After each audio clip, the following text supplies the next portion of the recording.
শীত মরশুমের শুরু। এখন থেকে ডাল ভর্তি ফুল পেতে এই নভেম্বর মাসে বুগেনভেলিয়া বা কাগজ ফুল গাছের পরিচর্যা কী হবে? অনেকেই বলছেন রিপোর্টিং ও প্রুনিং কোন কোন গাছে করতে হবে, কী সার এখনই দিলে গাছ ভর্তি বেশি বেশি ফুল ফুটবে। এরকম সব সমস্যার সহজ সমাধান মিলবে আজকের ভিডিওতে। ধৈর্য ধরে পুরো ভিডিও মন দিয়ে দেখতে থাকুন। নমস্কার, ভার্চুয়াল গার্ডেনিং টিপস ইউটিউব চ্যানেলে আপনাদেরকে স্বাগত জানাই। প্রথমেই আসি রিপোর্টিং নিয়ে।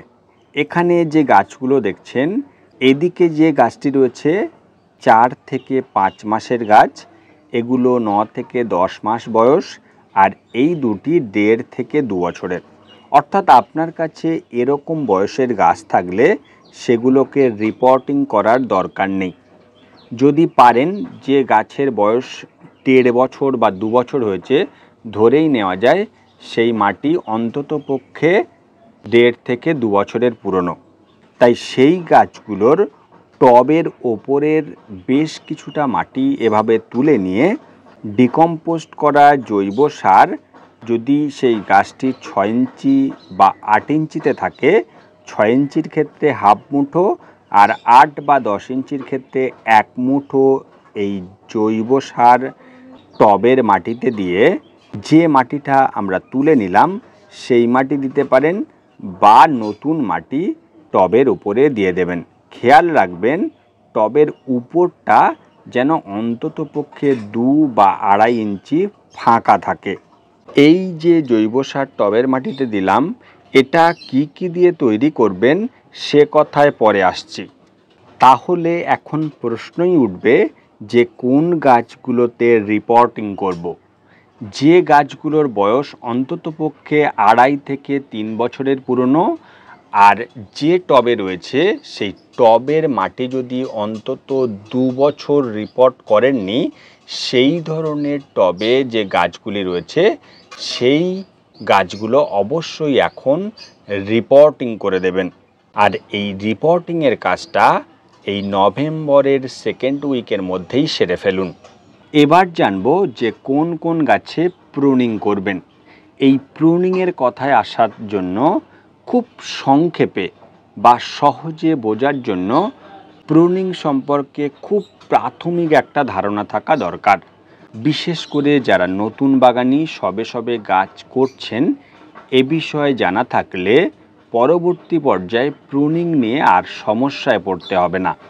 এই প্রুনিংকে মূলত 3টে ভাগে ভাগ করা যায়: সফট প্রুনিং, মিডিয়াম প্রুনিং আর হার্ড প্রুনিং। এর বিস্তারিত এবার জেনে নেব। বুগেনভেলিয়ার এই ছোট গাছে সফট বা লাইট প্রুনিং করবেন। ছোট গাছ বলতে 1 বছরের নিচে যে গাছগুলো রয়েছে সেগুলোকে ধরা যায়। এই সফট প্রুনিং কি? এটা কম বেশি সারা বছরই করা হয় এই বুগেনভেলিয়ার গাছে। দেখুন, এই যে নতুন ডালগুলো বেরিয়েছে, এই ডালের আগায় কিছুটা অংশ এভাবে কেটে দিন। তাহলে দেখবেন যে গাছটা লম্বায় কম বেড়ে দ্রুত ঝোপালো হবে। মূলত এই সফট প্রুনিং করলে গাছকে খুব সহজেই ঝাঁকড়া করা যায়। এবার আসি মিডিয়াম প্রুনিং। যে গাছগুলোর বয়স ধরুন 2.5 থেকে 3 বছরের বেশি, সেই গাছগুলোতে টোটাল গাছের হাইট 2 ফিট রেখে গাছের একটা সুন্দর শেপ দিয়ে ডাল কাটিং করাকে মিডিয়াম প্রুনিং হিসেবে ধরা যায়।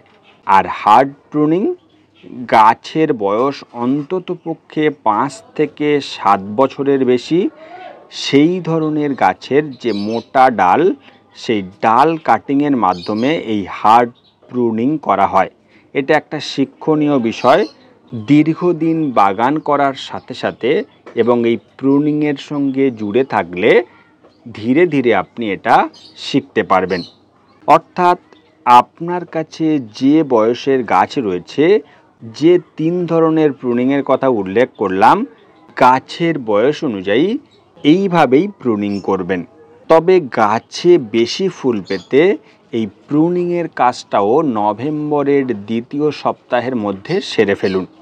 এক্ষেত্রে জানিয়ে রাখি, মিডিয়াম ও হার্ড প্রুনিং করার অন্তত 3 বা 4 দিন আগে যে কোনো ধরনের সম রেশিওর এনপিকে, সেটা 19-19-19 হোক বা 20-20-20, এই ফার্টিলাইজার নেবেন 2 গ্রাম ও 1 গ্রাম এপসাম সল্ট 1 লিটার জলে গুলে গাছের গোড়ায় দিন। তার পরপরই প্রুনিং করবেন। তাহলে প্রুনিং করার পরপর যে ডাইব্যাকের সম্ভাবনা আসে বা গাছ অনেকটাই স্ট্রেচ হয়, এই ধরনের খাবার দেওয়ার দরুন এই সমস্যাগুলি থেকে খুব সহজেই গাছ রিকভারি করে এবং প্রচুর ব্রাঞ্চ বেরায়। এখন জানবো ছোট ও বড় গাছে কি সার দিলে বেশি বেশি ফুল ফুটবে। বিশেষ কয়েকটি প্রজাতি ছাড়া আর সব ধরনের গাছ খোলা আকাশের নিচে রাখুন।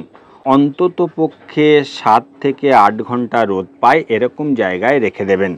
রোদ ভালোবাসে বলে অনেকেই এই বুগেনভেলিয়াকে সানলাইট লাভার প্ল্যান্টও বলেন। দ্বিতীয়ত, জল একটু বুঝে দিন। টবের ওপরের মাটি শুকনো হলে তবেই জল দেবেন।